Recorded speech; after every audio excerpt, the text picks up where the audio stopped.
So I think in regards to plugging the board, you want to make sure that your area where you're plugging it, you can drive a hot rod through it.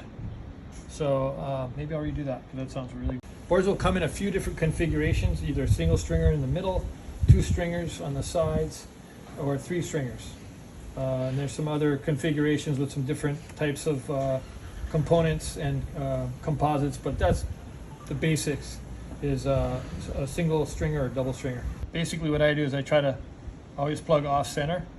I also like it off center because I like a little bit more tension on my leash, so it's absolutely no coils or cord that goes under your arm while you're riding. So that's why I make the gyros the way I do, and that's why I'm setting this up the way that I do, because I like a little bit of tension on it. When you're riding, it pretty much goes invisible. You can feel it when you're paddling a little bit, but not much. And it just seems to work a lot better in terms of like staying completely out of your way while you're riding. Make sure that you have a place that you can puncture the board and make it all the way through without damaging whatever it is underneath. So like an overhang like this is fine. Generally what I do is we mark where you want the hole for the plug. In terms of placement, this is a pretty good universal location because it fits in between double stringers and off center of a single stringer. Also, you want to go back a ways so that you make sure you get kind of the thickness of the board, not just on the nose rocker, which is considerably thinner and not as strong.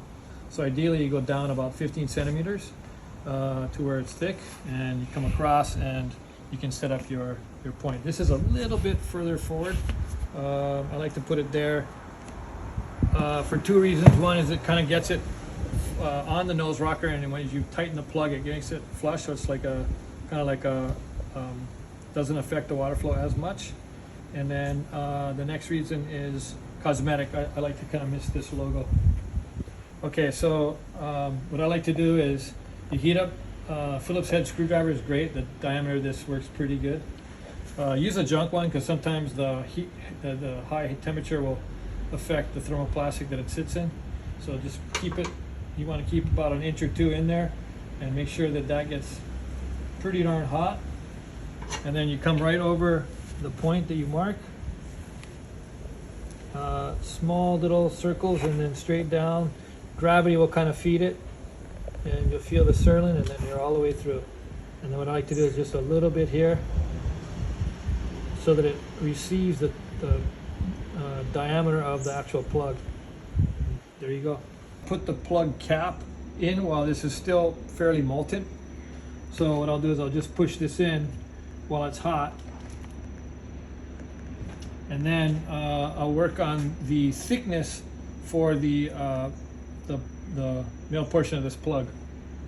Trimming your plug to the correct thickness of your board. And a good way to do this is by putting it in, threading it all the way. And then what you can do is you can lay it on the side of the board just to see where this would come in. So this is a little bit above the deck here, and so ideally what you want is a little bit below, so that when you tighten it, it goes flush with the board. So based on this, I'm looking at about maybe like 3 mils, 4 mils to cut off of this. I would start with less first.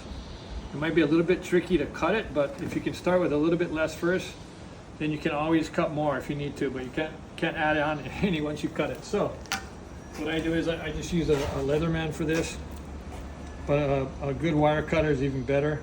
I usually go down about 2 threads, and then I hold this in and do the first cut, and there you have it.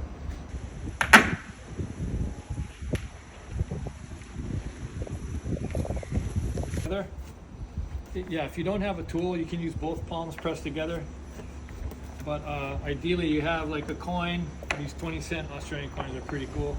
We don't sell these, the Australian government does though. That's pretty good. So you see that? It's pretty flush on this side, pretty flush on this side. And that's pretty good insulation.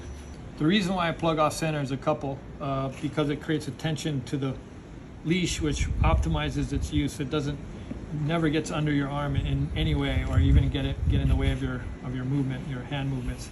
So this one I'll wear on my right arm typically. However, if I go right a lot, I'll maybe even switch my leash. But the important thing is to not puncture the board where the edge of the stringer is. You want to make sure you're off center to that. If you do plug it in the center, it'll void the warranty. So make sure you don't do that, because sometimes the water can get in through the where the channel is for the stringer itself. So this is basically a guideline for science boards. Other manufacturers might place their stringers a little different. There'll be a notification when you get the board where the tip of the stringer is. So you want to make sure you don't plug within a couple inches or about 6 centimeters from that point. So there'll be usually a round sticker that will tell you where the end of the stringer is.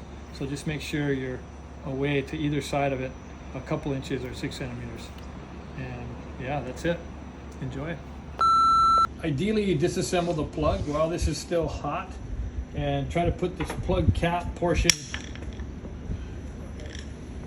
So we'll go again.